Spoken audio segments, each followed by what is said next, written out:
No. Yeah. So one of the biggest thing we have in common is that we all work with our spouses. Yeah. We all work with Same here. Yeah. We all work with our spouses. And it was, it was kind of like, how do I say it? It was we weren't expecting for everybody to be as collaborative with us. Because we all have the same goals, same goals, same beliefs, same, common sense, which is, there's a big shortage of that nowadays. I totally agree. Let's kick it off. Are you ready? Ready. Okay. All right, we are ready. Another episode of Key Factors Podcast, Real Estate AF in 3, 2, 1. And welcome back to another episode of Key Factors Podcast, Real Estate AF, where the AF stands for And Finance, and I'm your host, Mark Jones, and we are powered by LoanBot, Smarter Mortgage Matching, now available on the App Store and Google Play.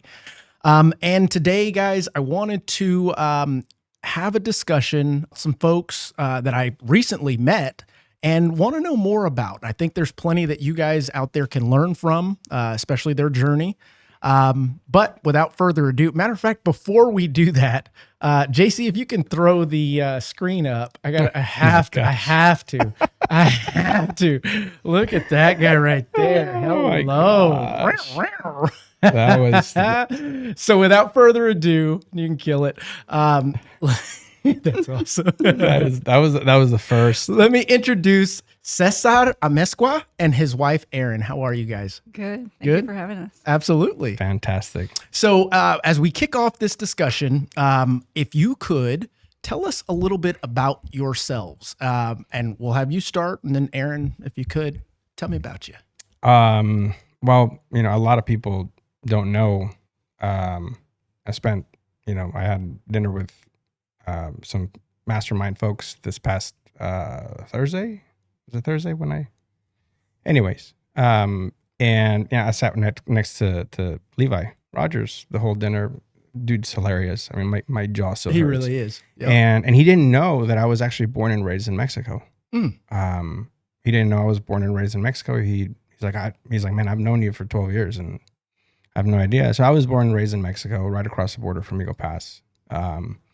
And, no, I wasn't born into riches and one of those, that comes over. He said right across Mexico, not Mexico City. No. I was a border kid and, just grew up, very, very poor. My wife is here to attest to that. And 16 years old is when I decided to just leave.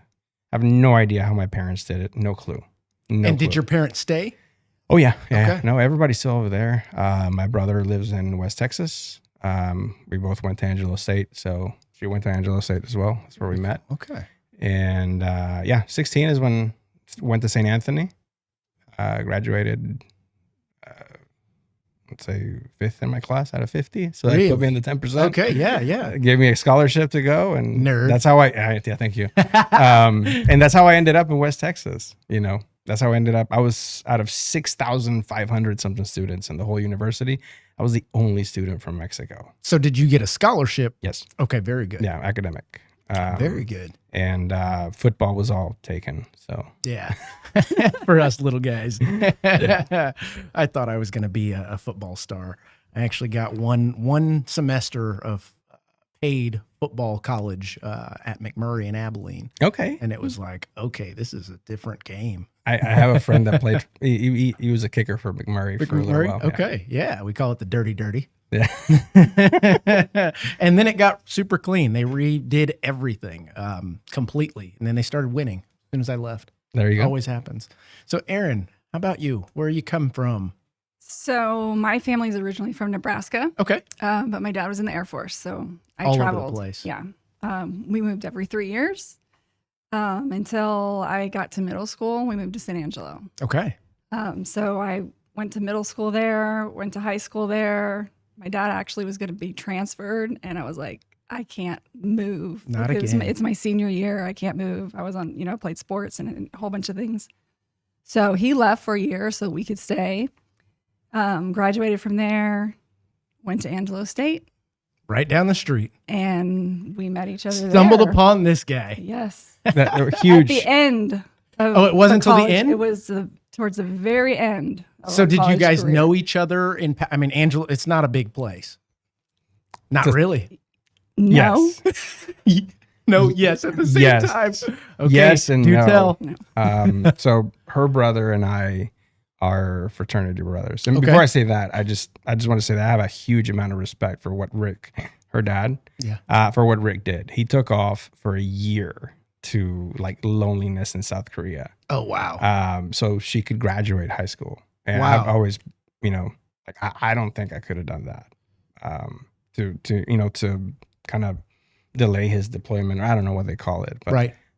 he took off, for a year and lived in South Korea by himself so she could graduate. So, I've always been very, very Now, mind impressed. you, South Korea it's a beautiful place. I know. In places, it's kind of like very inexpensive, very. Oh, yeah. I mean, did he come back He with a came mail home order with- bride or something? No, he came home with a lot of cool stuff for us. Okay. Yeah. Some fake Jordans, some Right. Fordens. Couldn't tell. Yeah, you couldn't tell until you like spelled Yeah, it that out. was before the time of FaceTime, and my parents would email each Yeah. other.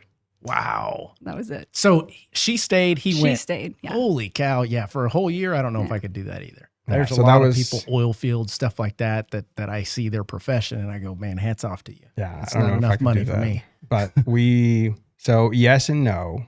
I'm fraternity brothers with her brother Jason, and Jason and I. We weren't like the best friends. We just frat brothers. That was Yeah. it.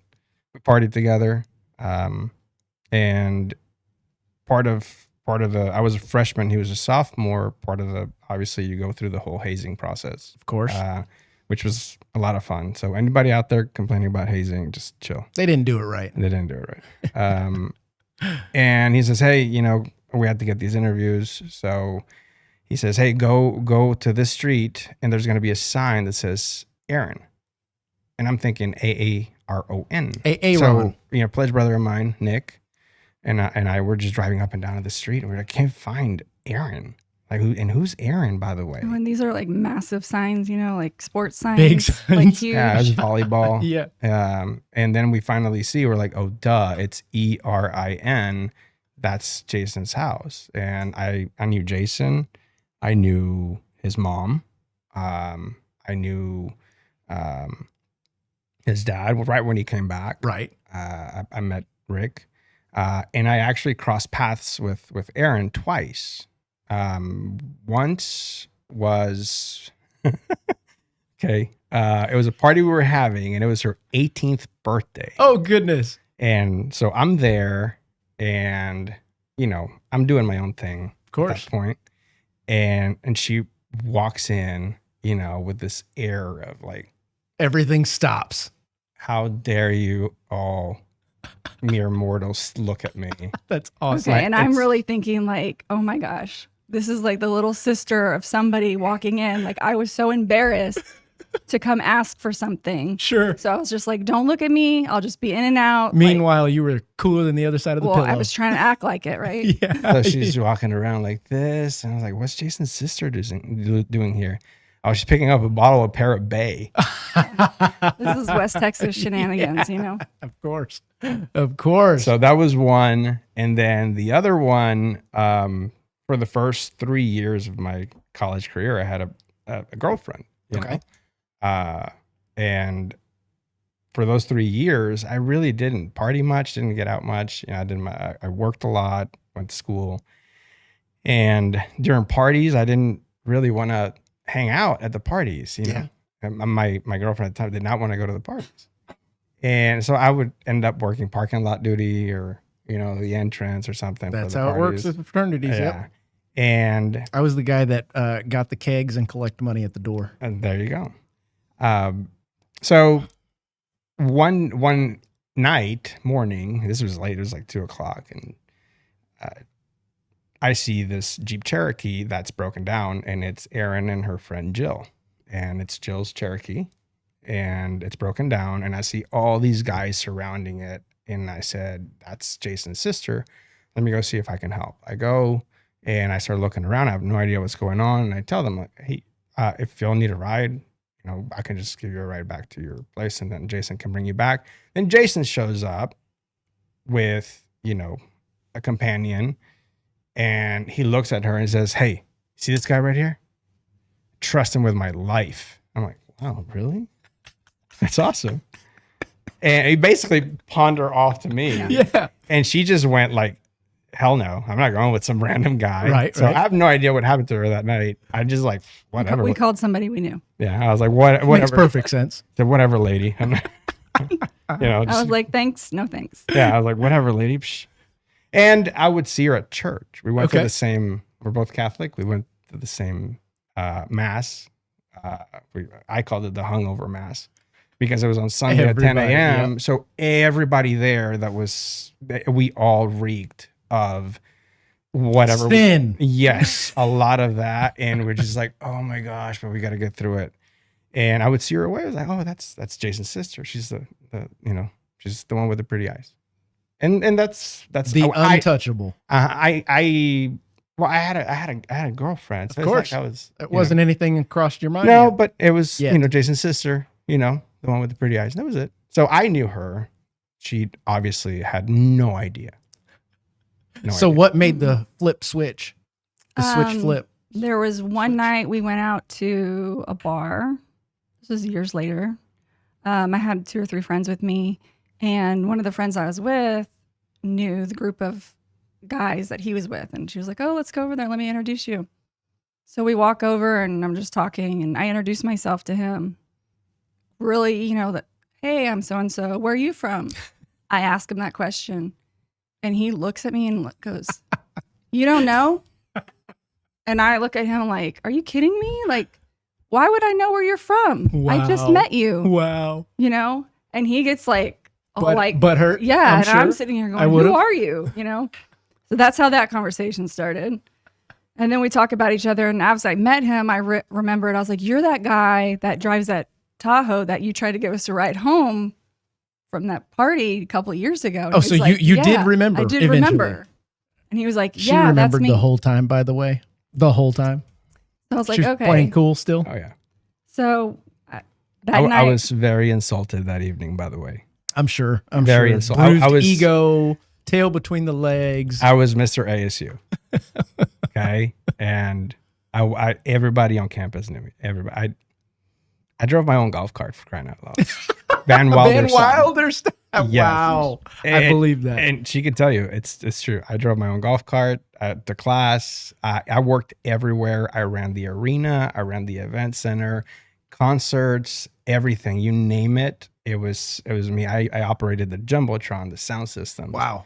The president, I was on a first name basis with the president, vice president, all the deans, everybody, just because I was an international student. I was going to say it had probably to do with the international factor, and you were going above and beyond in every aspect thus far that I could tell. It was as an international student, you're not allowed to work off campus. Okay. So I was always like tied to being in the school. So if I wanted to work, I had to be on campus. So I was always on campus and a part of, student government, part of, the fraternity, part of, the student alumni association, everything I could get involved with. I just wanted as much. Right. America as possible. Yeah, it was my awesome. experience was opposite. Really? I lived off campus. I worked off campus. I would go to school and leave. Well, I'd go to class and leave. That in the same time, you're from that town technically Yes. for the last several years, Yeah. and you wanted to stay here instead of going over to South Korea. So yeah, it was a totally different college experience for both of us. Wow. Townies. Yeah. You Yeah. can't fix them. But hey, those backwood parties, there's nothing like it, man. She went to those. I didn't. I did, yes. Back at Abilene, in Abilene, Yeah. that was the only thing to do. Yes. Matter of fact, the 3 colleges right there, Abilene, McMurray, we had, what is ACU? that? ACU right down the street, Christian, and then there was one other one, not Hardin Simmons, something else. But we would all come together every weekend. It was like, We threw proper parties, sir. yeah. We actually got venues and, had like a proper DJ and lights and, It was Proper. Coming from Mexico. Yeah, Like, we threw proper parties. where's the charanga, huh? Yeah. So, but that's how we met. That's awesome. She was the first one to say no. Okay. I'm like, challenge accepted. Amen. Kind of similar situation with me and my wife. Yeah. But I won't even go into detail on that. So now that you guys met, at what point did you guys move to San Antonio? Oh my. Because you started your real estate career in San Antonio, correct? No. Okay, let's start there. Where did that transition? He graduated college a year before me. Okay. I don't know if I should get into that story. Let's tell us how old of a fart he is. Huh? Though you gotta tell the ultimatum. So I was still there. He graduated. He was still working on campus because he had one more year on his Visa.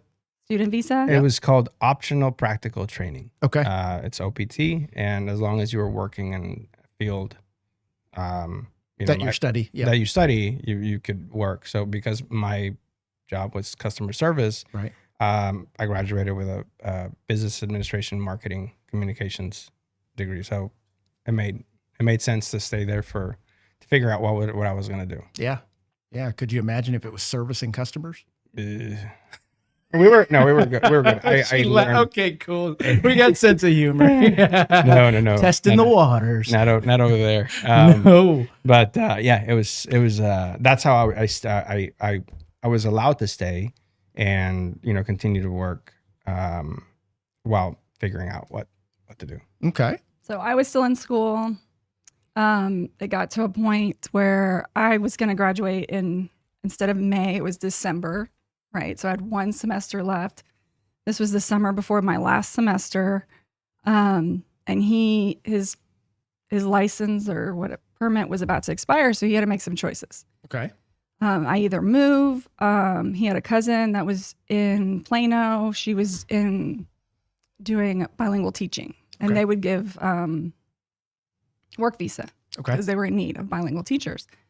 That was an option, or stay and get his master's. And he was like, I don't want to get my master's, so this is going to be my option for me. And he went and visited.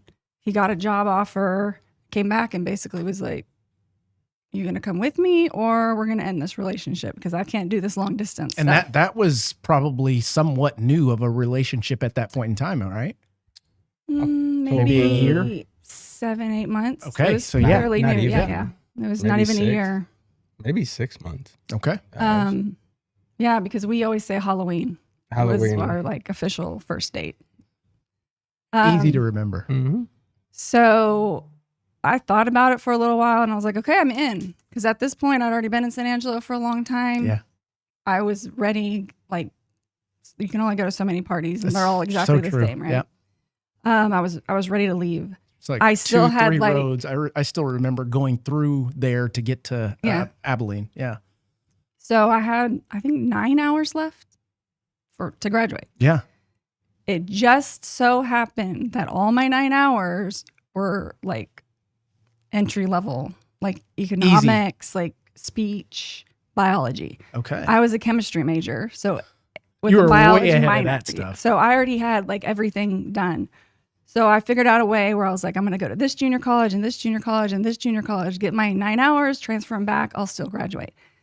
Called my dad to tell him our You're plan. crazy. Was not happy. That did not go well. Not happy. They lived in Nebraska at the time, so it wasn't even a face-to-face. It was just a phone conversation. Wow. But I was like, I got this. I can do it. I mean, looking back, I don't really know how. I probably wouldn't have trusted a 21-year-old, 22-year-old at the time. I'm surprised you didn't ask if he was a Mexican or a Mexican. And they'd only met him once. That's money. That is money. They'd only met him once.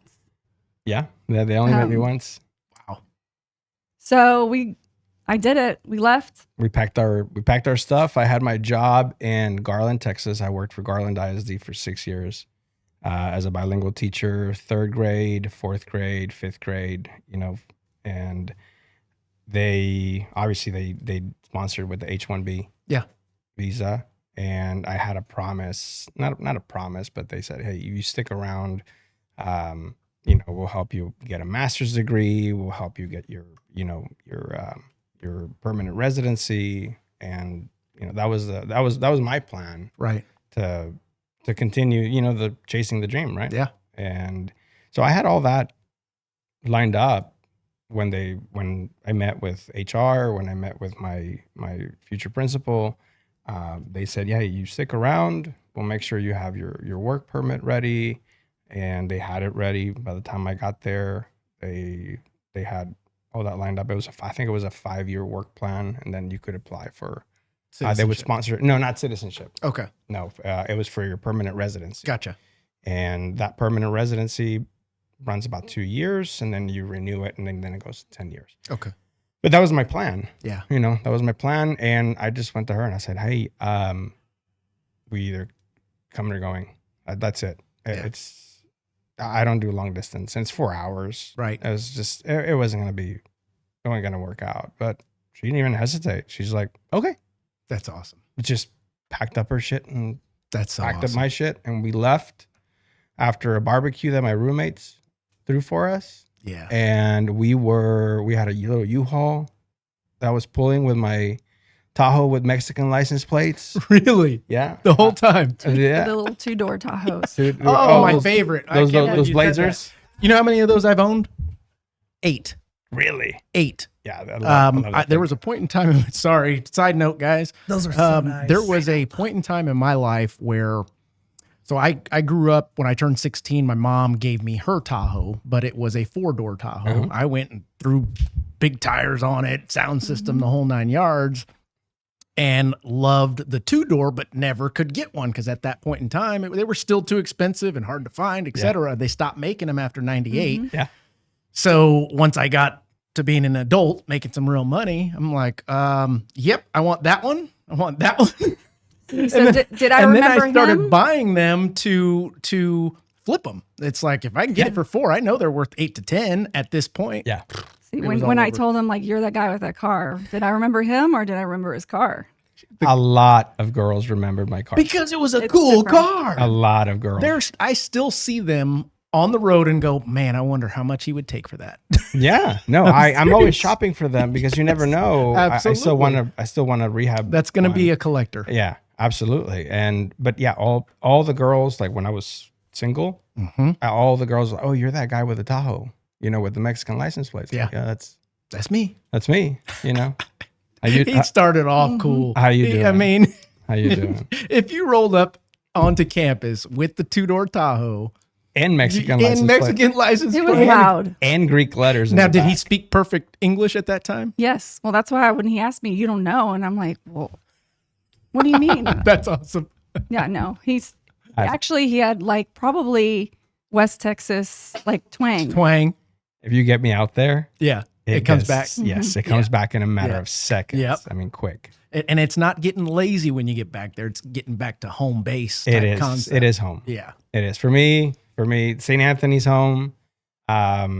Angelo State. You just get there and it just feels like home. Every time I go to St. Anthony, it feels like home. Every time I go to ASU, it feels like home. It's just such a great feeling That's to have awesome. that. That's awesome. And we got a lot of similarities, minus the fact that I'm a brother, but I did not know that until you mentioned it last time. I said, "Oh, did not see that one coming.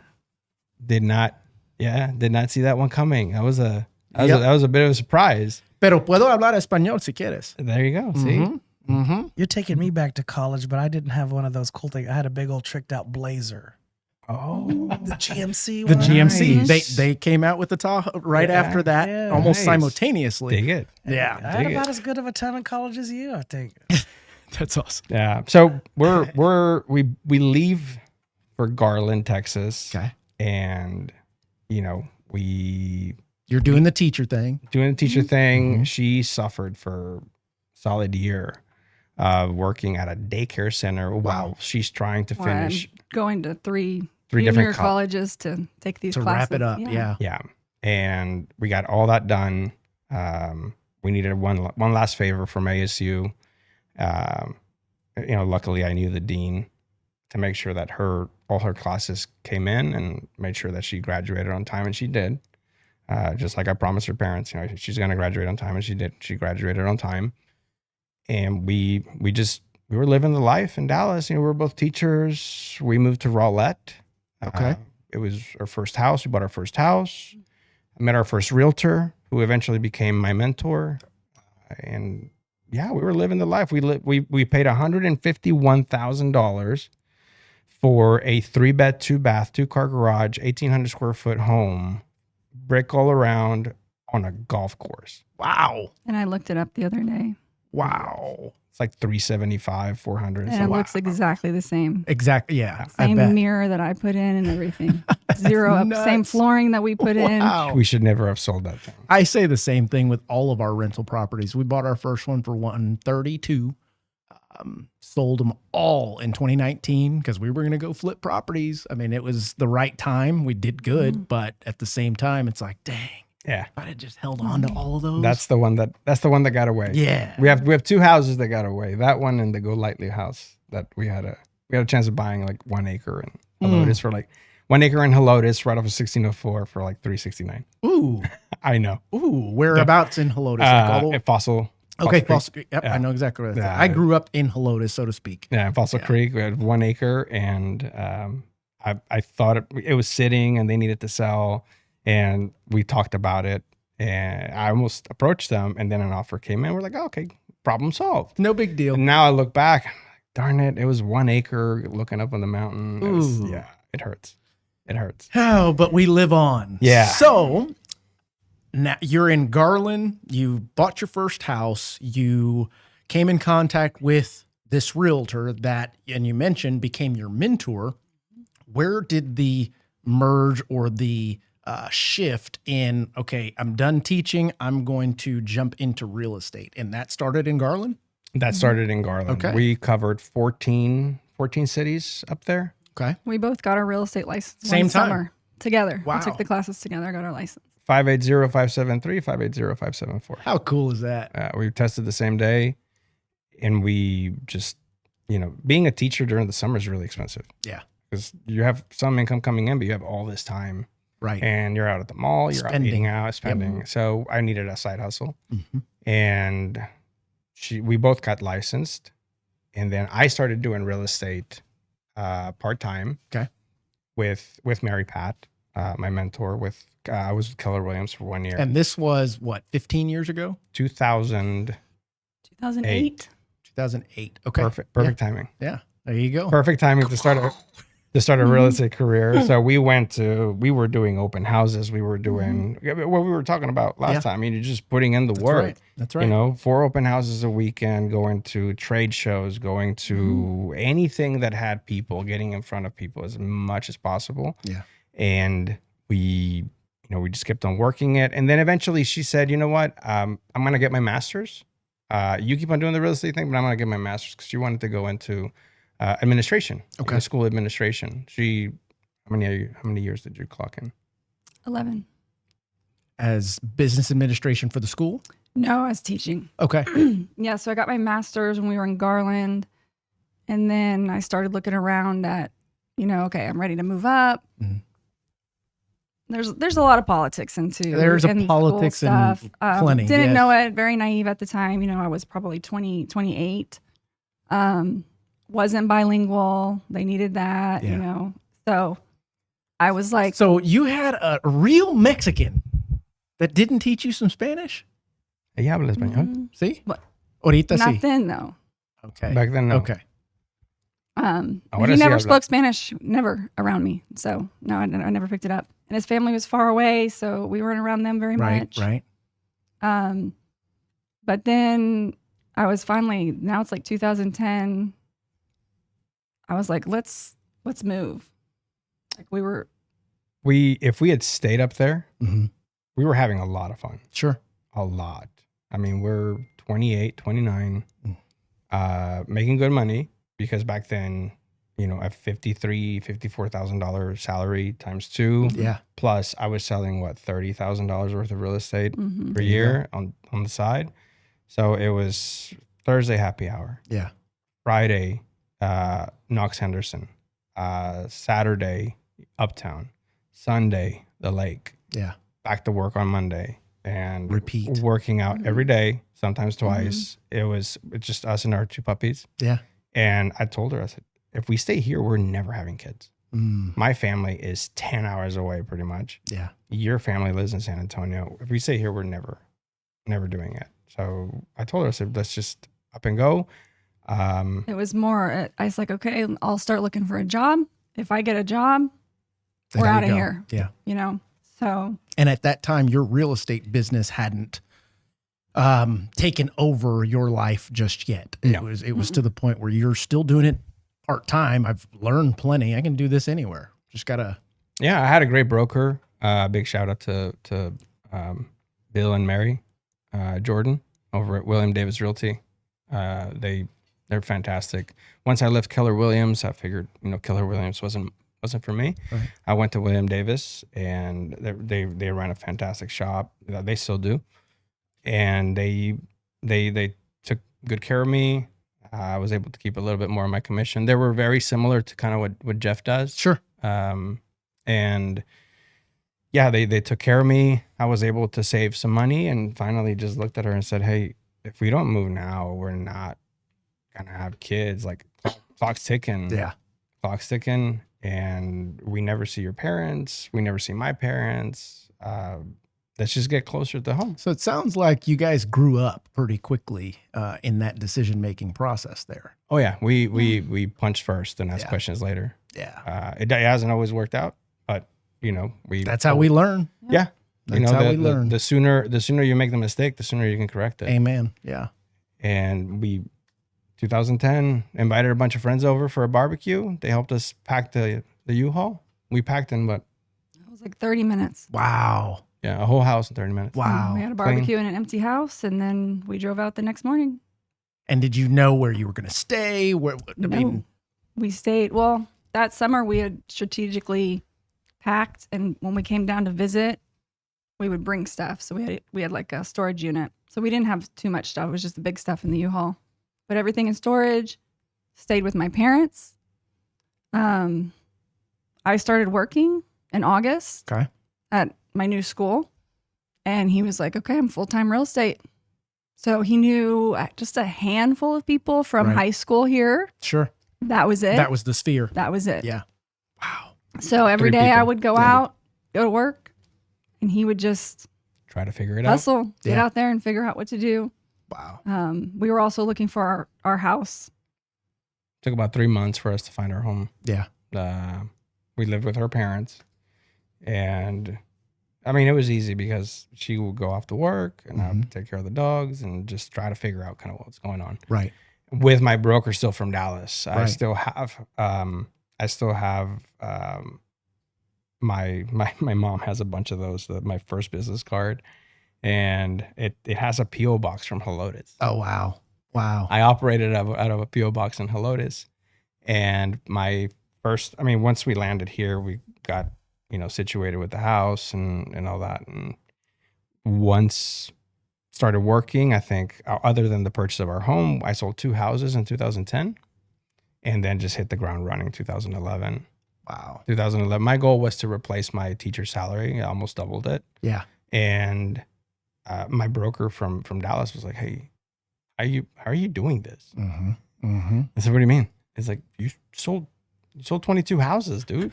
Well, see, first off, there's way more people in San Antonio than there is in Garland, Yeah. And but everybody likes me here. yeah, I tell people it was a lot of open houses. It was a lot of, going to the bank branches. Yeah. The Wells Fargos, the Bank of Americas, the Yeah. Chases. And Because- you're right. Back then, there wasn't as many mortgage companies Mhm. because they had all closed down for the most part. Exactly. It was, back then there was, It was World Savings that then turned into this, turned into that, and then they all dissipated, and then they all started popping back up as I just mortgage remember bankers Starkey. and broker. Yeah, Starkey. I remember Yeah, Starkey okay. Mortgage. I remember that too. And I got in the business in 2012. So it was, I guess, a year after you started hitting the ground running, and same concept. I didn't know anybody in the real estate game, but I knew a lot of people, and I'd been in San Antonio the whole time.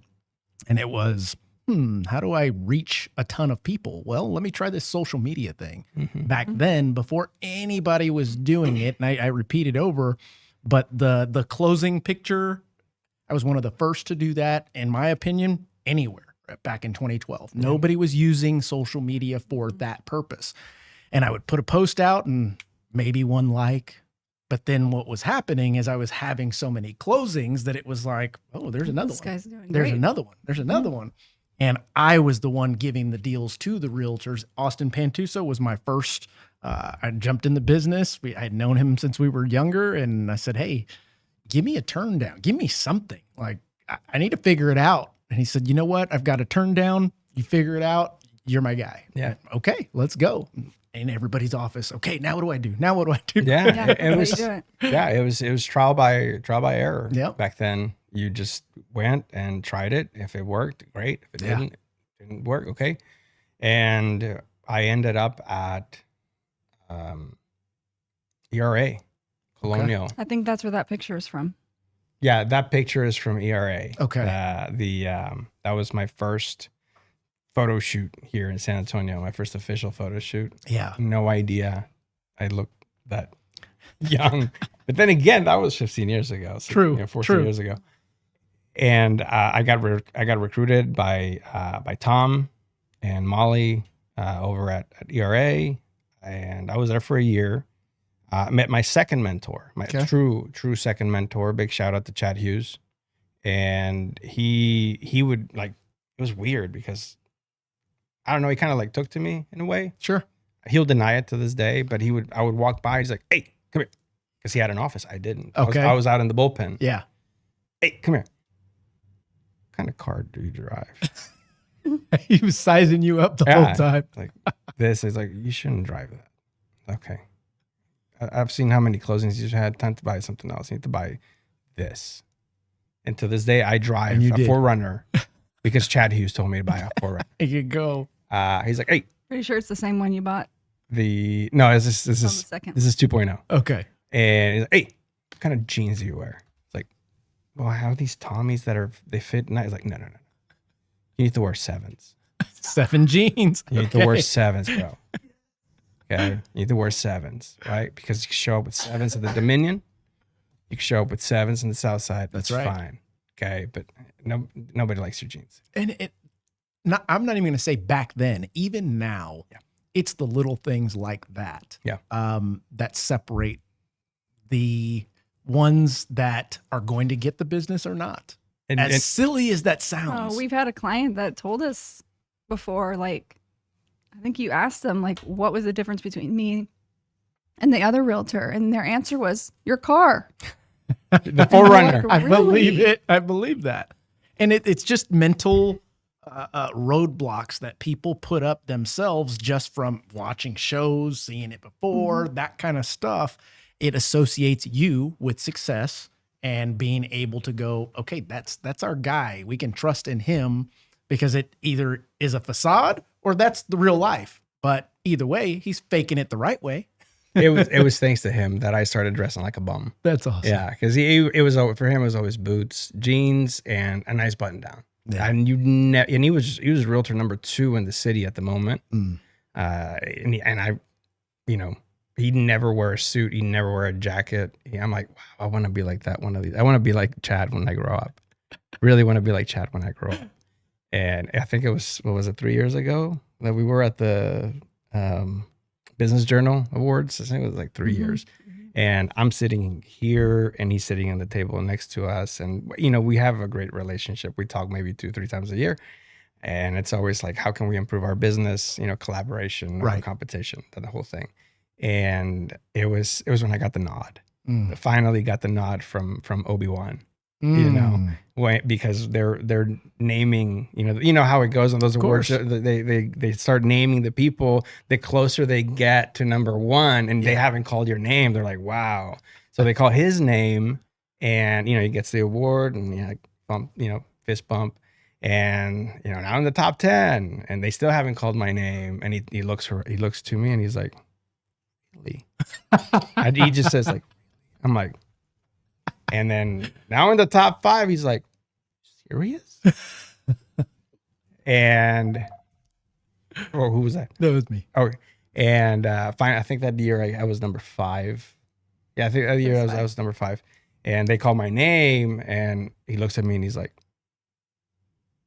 I was like, yes, Wow. yes, finally. Yeah. I got the nod from Obi-Wan. Yes. The confirmation that Yes. I'm cool now too. Yes, it was one of those moments where I was like, I made it. I'm there. Yeah. I'm there. I'm solid.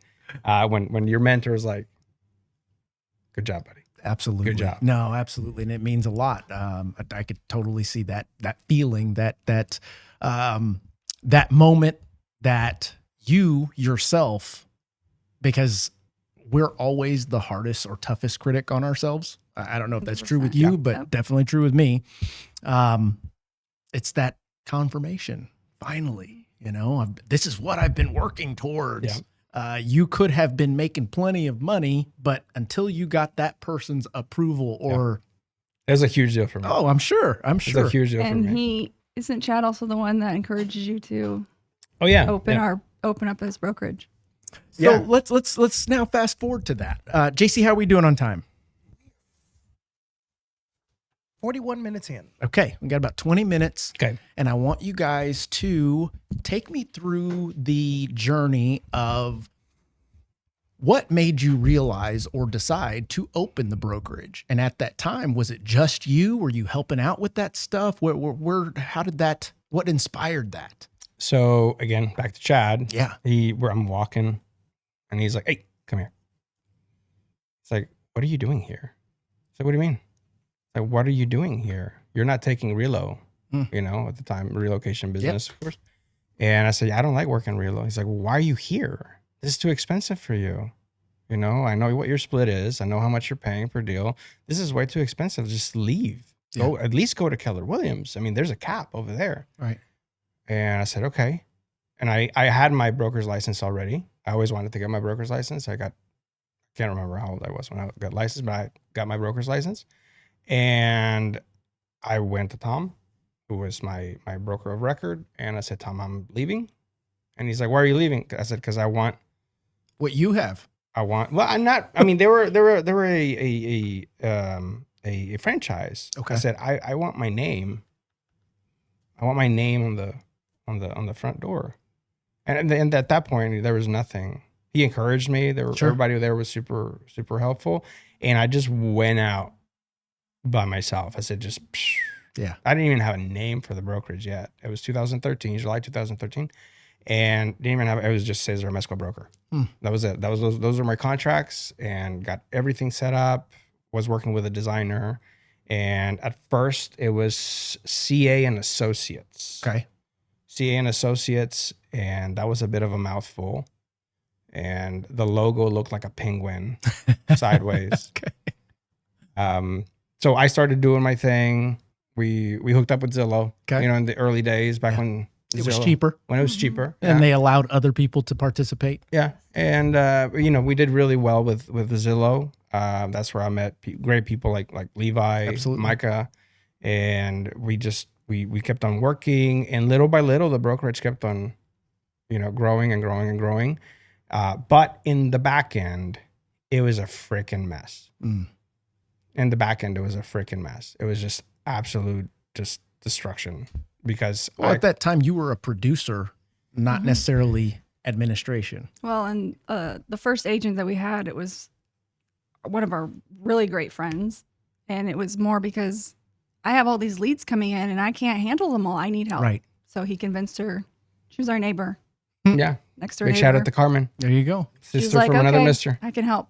So she came along, and that's how it kind of grew. A lot of our agents are past clients. Okay. About 80% of our agents are past clients. But still at the time. So he's working, producing, Right. getting more agents so that they can produce. Sure. Back behind the scenes, still a mess. Yeah. I mean, our dining room was full of like files and folders. And, Right. and when it was time to do accounting, holy shit. So It at the was- time, I wasn't doing much with him. I was still teaching. Okay. I would, during the summertime, like there was one summer I remember being like, "You need to email your clients." And he's like, "Well, I don't know how to do that." Like a mass email. Right. And this was before CRMs and stuff. So I was like, "Give me the list." And I'm Yeah. trying to make an Excel sheet of his Sure. clients and putting them into Google so he could at least have like groups to email. Yeah. So that's what I did during the summer. And then I kept tabs of another spreadsheet for like his expenses. So when Sure. we went to get our taxes done, he'd have something. So that was as far as I was doing. Right. And then it happened. Uh-oh. Yeah, then it happened. Life got better. Well, no, not really. So you wanna Tell do me it? about it. our daughter was born premature, Okay. 27 weeks. She was born at And 27 weeks. so I was on bed rest since she was 20 weeks old. So we had kind of a rough start to that. So middle of the school year, I was out. Yeah.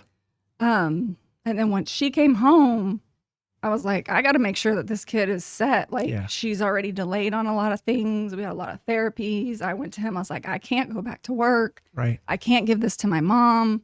I got to stay home and make sure this kid's good. So I did. And that's hard to do after you've been working I can for only so imagine. long. Like, yeah. so I'm taking care of my kids, and I kind of feel like, not like what's my purpose, but I'm a busybody. Like I need to Absolutely. do something at home. And we already had help too with the kids. And so I was like, well, what am I going to do? And I'm looking at his desk and I'm looking and I'm like, well, maybe I need to organize this. So I kind of get it and I start doing some stuff. We just got QuickBooks and I was like, okay, let me learn how to do some of this. Mm-hmm. Things like him saying, oh, I want to have a party for our clients. I want to have a party. And I don't know how many times I heard it, It just didn't but happen. it never happened, Yeah. right? Because he's out all the time. So finally I was like, I'm just going to we're going to do it. So he comes home, and I'm like, okay, I called this place and this place and this. And he's like, okay. And our first movie event happened.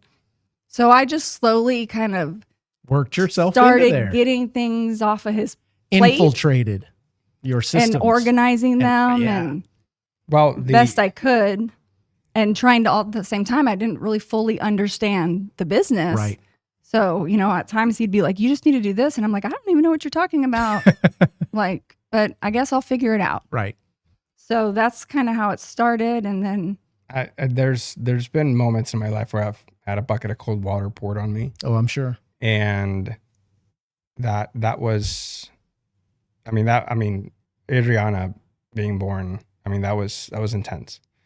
And I remember telling her, hey, the first year is on me. I'm going to bust my ass and do what I can to make sure that you don't have to worry. Northside ISD was absolutely amazing in helping us, especially with all the insurance. That's awesome. Big shout out to the Billy Navin, her last principal. He was crucial in making sure that we were taken care of. And I get a phone call. I'm driving down 1604, just my merry self, yay, happy. And she calls me. She says, hey, do you have any closings coming up? I said, I don't know why. She's like, we're not making that much money. And bucket of cold water. She's like, you need to make more money because we're not making enough money. And I said, you're speechless as a husband. Yeah. Right. You're speechless. You're like, oh, I thought I was crushing it, dude. Right. I'm in the top 100 for NAREP, and and that didn't matter. She had fully immersed herself into the business. Right. She knows your business now from the back end of it, and what you're spending and how much is going out each month with. Why are you everything. doing this? Why are you doing that? Why is this happening? How many more closings do you have? And then in a matter of 2 years, we became 400% more profitable just because she plugged in and decided to say, she said, I'm not going back to teaching. Mm-hmm. She just said, I'm done with teaching. She jumped in. And part of it was, I was like, okay, if I go back to teaching, who's going to do my job? Right. I'm going to have to hire somebody. Right. And I'm like, Then is that teach even them. worth it? Correct. So I was like, it's just better for me to be here. Yeah. And it's almost so one of those that's- concepts of, if I find a way to make you more money and pay for myself, can I stay? Yeah. Yeah. Yeah. So she Boom. took special coaching for QuickBooks. She developed their own systems, did everything because the back end was a mess. Yeah. So she basically cleaned up the whole back end. We were able to implement more systems. We were able to go to conferences. We were able to go and learn from other people, interact with other people. And then, we're doing great. And then boom, COVID hits. Yeah. I always thought I was the hero of the story from COVID. I was like, oh, I'm out, just, punching and selling houses. And I wasn't the hero of the story. She was the hero of the story because she kept the house In order. She was there with the kids, distance learning, all that jazz, making sure our daughter grew up. She went through all of that. I keep on telling her, there's at one point I'm going to, call my cousin that's a photographer and we're going to do a Wonder Woman shoot. That's awesome. That way our daughter can have you on her wall because she would go to the hospital. I mean, our daughter was there for 3 months. Wow. We didn't take our baby home. When we went home, we didn't take our baby home. Okay. That was rough. hard. Yeah. But she was there, 4 times a day, driving to the medical center and holding, feeding, changing, doing, just so we could get her out. She's stubborn. Yeah. Till this day, she is. They call her Miracle Baby because nothing developmental, not everything is where it needs to be. But golly, she is stubborn. Yeah. But we put a lot of work into that, though. She did. Yeah. I hid behind work. Mm. She was the hero of this. It wasn't me. I hid behind work. I was like, I'm working really hard. I'm working really hard. I'm working really hard. Right. That's my job. I'm working really hard. She went through all those punches those were hard punches to go. And, we have a picture of Adri's hand, for her first picture, her hand is the size of my thumb. Wow. That's how little she was. Mm. Now you see her now. And you would never know. No, she does jujitsu. She's taller than probably half her class already. Wow. Long legs like her mom, and attitude. And she's nice and she's stubborn and she sings and draws and does all kinds of things. And that was, that's how this whole thing started because it wasn't supposed to work out this way. Right. I never ever thought I was going to be full-fledged in real estate working alongside. Never crossed my mind. Yeah. I was actually still contemplating, should I go to admin? That was a possibility still. So she saves the day there, then saves the day during COVID, right? And the growth just continues. Yeah. The growth just continues. And now we're going into a different cycle. And she's taking on more responsibility. She's taking on more different things to grow the business. I'm just the guy that smiles for a living. Yeah. And goes and sells houses, but she takes over these monumental changes in our life. And people ask us all the time, how can y'all work together? Well, it's a lot of collaboration, but at the same time, it's a lot of arguments. There's a lot of arguments. There's a lot of things of dude, I can't read your mind. Right. I'm squirrel guy. Right. Same here. Squirrel. And I will add the following. In my opinion, conflict is kind of what you're talking about. And conflict in my world is a great thing until it goes unresolved. So I would imagine that the conflict that you had was resolved. Therefore, it became a huge bonus to everything that you're doing. You guys grew. Every time there was another conflict, Yes. It was seeking resolution, not you're an idiot, you're an idiot. I would guarantee that's not how it went. It's we've got a problem and this is the way I see it. This is the way I see it. Well, you have two different views. Let's put those together and then come up with our game plan. Mm-hmm. Yeah. And then it sounds like you guys are fantastic about execution. We have our flaws, but I think the biggest thing is I know what he's really good at. Right. And I also know what he's not so good at. Absolutely. Yeah. So I can't expect him to do those things that I know he's not great at or Right. he doesn't love. So I already know from my end, those things need to be picked up by somebody. Yeah. Maybe it'll have to be me. Right. Because he's out there killing it on all the stuff that he's really good at. Right. So it's No, just that kind of makes knowing sense. your place. and we work together, but at the same time, that's not our first job. Okay. That's not our first job. Our The first kids. job is to be we both grew up with amazing parents. We both grew up with absolutely amazing, out of this world. We were parents rich. Yeah. A lot of people grow up rich. We grew up parents rich. Okay. My dad, may he rest in peace, he was out of this world. My mom is out of this world, 3-time cancer survivor. Wow. Her dad, a lot of sacrifices since they were very young. I mean, the odds of, a girl that was born in the Philippines at Clark Air Force Base and a guy that was born across the border. In Mexico. What are the odds of, us two coming together and our families being so similar? Sure. And Kay, I love Kay to death. She's my second mom. She's probably the reason why I married her. And that's beautiful. The idea, just like you said, of two completely different cultures, yet equally the same. How strange but beautiful that is to display for everyone out there. The idea that just blows my mind, but at the same time, I totally get it. She is very white. My wife is pretty white I was too. going to say, it's like, there are a lot of, there has been moments that have been like, oh, this is a cultural clash between us that I didn't realize because the way our morals and our values are so aligned. Right. That you It's the don't little see in-between that, things. but then you come across something random and you're like, oh, well, we're clashing because it's a cultural thing. I'm not used to that. He's not used to the way I do it. Have you learned the words pinche pendejo? Oh, I know that. Yeah. Okay, here we go. She walked by, she's like, you're so Mexican sometimes.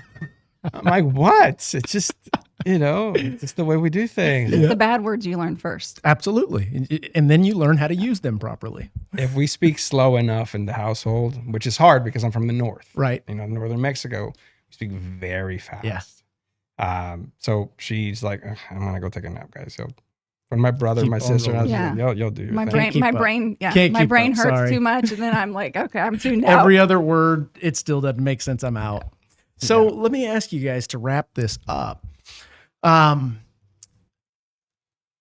your story, you guys started with very little, great parents, great background, with great parents comes great ethics, comes a good work ethic, call it your backbone, so to speak. You both had great backbones and then came together to do life that, in my opinion, is almost by design on how it's supposed to be. Because if you're talking to somebody and they say, oh, I've never had any fights with my wife, or I've never had any adversity. Okay. You're full of shit. Sorry. 100%. You're not being honest with me. And taking what you guys have learned, what is some good advice that you would give to, because I can guarantee there are plenty of husband and wives out there that are considering doing the same thing. They maybe haven't had enough production over here for this person to quit, to jump over, or many different scenarios. But I'm sure there are folks out there that are going, maybe we could do that. We've been talking about it. What does that look like? What's some advice that you would give to someone listening? No rush. This is where I'm like, First of all, I mean, never, like you said, never leave something unresolved. Yeah. That you have to, you have to go through the gauntlet and just, sort it out somehow, some way. Because your coworker, she's actually my boss. Okay. I tell everybody the same thing. Right. She's actually my boss. If she tells me not to spend money on certain things, I won't spend money on certain things, Same. Period. Yep. And the work day ends and then you go back to husband and wife. Yeah. And you can't leave something unresolved. You can't be upset. You can't be mad. And then expect to go to bed like nothing. Like you have to clear all that out. And there's been nights that we stay up late because I tell her like, no, we cannot go to sleep like this. Right. Got to sort this shit out. And he's really good at that. We can't just, and in my family, like we talk a lot. Right. And we're like, hey, get that shit out. Like, That's just right. air it out. Let's figure out a solution. Then we can go to bed. Yeah. Okay. So never leave anything unresolved would be would be one piece of advice that I would give. Probably the most crucial one is never leave anything unresolved, for sure. Yeah. And I would say that that's great advice. Same concept with my wife and I. She's on the real estate side, insurance side, I'm on the lending side, but every day there's something that we come across. There's a buyer that we're working with together that it's just, my God, we've got to drag them across the finish line, and I'll get frustrated and she'll go, all right, bring it down. Keep in mind, this is what we do, and it's that little constant reminder of sanity that injects itself into me. And I go, okay, all right. Hello there, better, Yeah. Just one of those things. Yeah. Just, you got to suck it up. Yep. So I guess I would say, and this is kind of a more general in any part of the business you could put it in. And I really didn't learn this until just a couple of years ago when we did a book study and I read something. But don't wait for it to be perfect. Just jump in and start. Love that. Yeah. But when I read that, there were some things that I was trying to do, and I was like, oh, I can't do this. I can't do this. Especially when you're working in a business and you feel kind of alone. Sure. You're like, I can't do this. I can't figure it out. Or no, I don't want to send this email because it's not right yet. Right. Just send it. Yeah. And once I read that, I started kind of looking around me at other people in the industry, emails I was getting, marketing they were doing. And I was like, theirs is not perfect. Right. Like, I'm looking at this, like, this is from Canva. Yep. They made a mistake here. So why am I waiting? You're right. And then I looked back at telling the story today, all the times that we didn't think about it and hesitate and just jumped in, so I would say just do it. It doesn't have to be perfect. It doesn't have to be all set in stone. You don't have to have a massive plan. Right. Just jump in and start figuring stuff out. As long as you have that mentality of, we can figure this out. Yeah. I think you'll be fine, and you can keep growing and moving from there. None of the stuff in our story that I could ever imagine when I moved to Dallas, like, this is where we were going to be today, not even on my radar. I was going to go to pharmacy school. Yeah. And it just, things didn't happen. So that would be my advice, is just stop waiting and jump in and do it. Life by design. And I have to agree with that as well. There's so many folks out there that wait for perfect, even when it comes to little things like, I'm going to do video. And then they wait, they record it, and then, oh, that didn't look good. Or, oh, I'll do it later. I'll redo it later. Get the stuff out there. Number one, you're going to learn good, bad, and different from that action that you're doing. And I think the moral or present, the ideal is take action. Just take action and learn from what you're actually doing. That way you can use it for the next time or not. And just like you said earlier, you're probably your most critical Absolutely. to yourself than anything. So regardless of what it is you're doing, nobody's going to be out there judging you. And I tell our kids, nobody's thinking about you. Right. Really. They're It's so thinking about true. themselves. Yeah. They're not thinking about you. Yeah. So just wear what you want to wear. Show up how you want to show up. You're Because exactly no right. one's going to be looking at you. They're thinking about themselves. Boom. That's going to be a clip right there. Yeah. It's the truth. Preach. I have to agree. It's the truth. So, Well, guys, this has been great. I just learned a ton about you both, and I'm very impressed. I am honored to have shared that conversation with you, and I'm glad that I'd like to get to know you guys even better outside of this world. World, not this world. That's a little too far. Easy there, Elon. You're right? Exactly. Our kids go to the same school. That's so right. There you go. That's right. That's So is there anything else you guys would like to add to this? I would actually like to have you both back to have a conversation about some topics. You guys get to pick the topic, controversial, not. Now that our listeners have heard your story, know who you are, I know that they're going to want you back. We'd love to. That would be awesome. Definitely. Yeah, no, we'd love to. I would say, because we've met so many people, and big shout out to Rob. He's in Japan right now. He's vacationing with the family, but he's the one that pulled me out of my cave and introduced me to all these wonderful people, because I was just in my own little, I was a lone wolf. Yeah. And I was proud of that. I was like, I'm the lone wolf. Like, no, actually, you need to go out and meet new people so you can grow. Yeah. Be in bigger rooms with smarter people. Absolutely. Yeah. And that's what I would encourage people to do, to just get out there and meet people, grow with people. And now that we've learned that, we've both grown so much in the past couple of years, learning from Jeff and Clarissa. Yeah. We went out to dinner a couple months ago and just learning about their story. Gilly and Denise, Adolfo and Lisa. I mean, I could go on and on and on and on about, their journeys and how they do things, and just get out and really, just make yourself vulnerable. Right. And say, I don't have this right. I'm not doing it right. Is anybody else doing it right? Right. Is somebody doing it better than me? You'd be surprised how many people will say, I'll help you. Absolutely. You're doing that. You're doing that wrong. So you should probably try this other way, because we're the same way. Yeah. We're the same way. We have our Christmas party this coming Sunday, which, by the way, both of y'all are invited. Woohoo. It's open bar All right. at the Rock. Our Christmas party, thanks to her, has grown from 175 people to 450 people. Wow. There's not a realtor in town that can touch my Christmas party. Wow. Yeah. That's gonna throwing be a down the blast. gauntlet, just like drop, Boom. Mic drop. Yeah. What's up?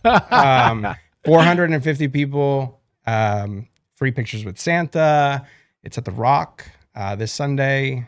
We have our registration link on our Instagram. It's a toy drive for Casa. Awesome. It's a toy drive. We usually are one of their biggest donors for Okay. this time of season. So entry into this requires that. Absolutely. Yes. gift do cards, not show up. toys, Do all not show up ages. empty-handed. That's I will awesome. punch you. Yeah. I will punch you if you show up empty-handed. I don't care who you are.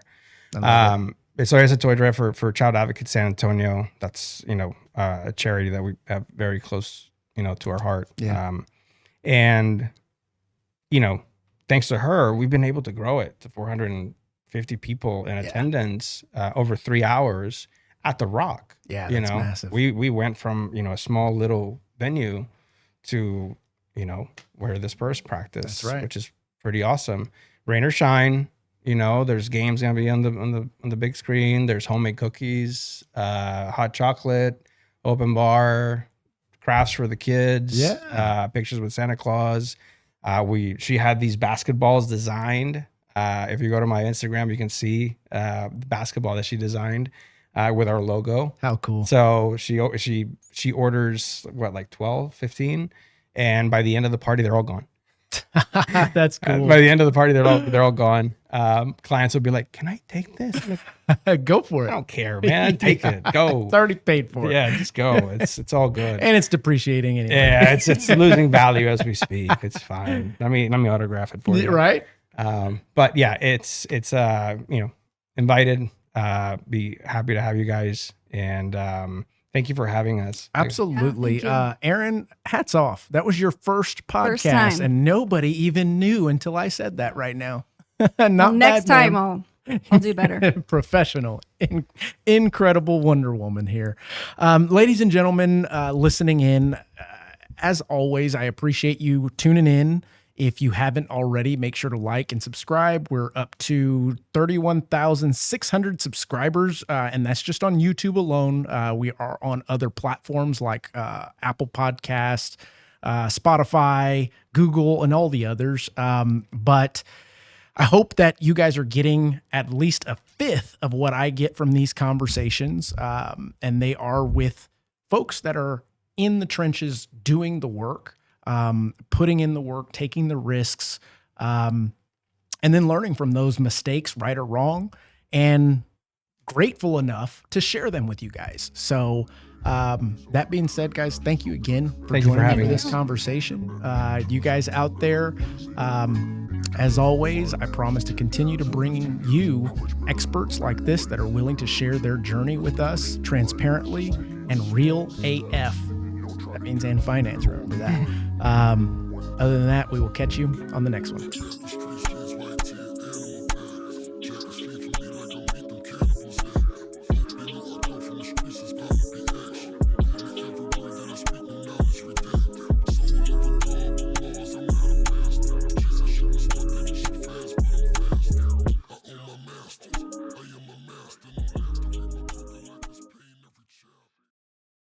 If you're still sending out pre-approval letters and praying your realtor send you the next lead, you're already behind. Top producers are winning because they're giving their agents more than just rate sheets and donuts. They're giving them LoanBot. With LoanBot, you can offer realtors a white-labeled, co-branded digital mortgage tool that they send straight to their buyers. It's like giving them a mini loan officer in their pocket, available 24/7, fully loaded, and branded with your name and their trust. Buyers can self-diagnose, compare loan programs, check real numbers, search properties, and explore down payment assistance without blowing you up at 10 p.m. And the best part? You see everything, every scenario, every lead, every milestone. You're looped in the whole way. LoanBot isn't a widget. It's the referral machine you've been waiting for. Here's the deal. Your realtors can get it from us directly for $9.99 a month. But it'd be in your best interest if they got it from you. Either way, they're going to get it. White-labeled, co-branded, transparent, and more. Sign up for your demo with our team of innovators.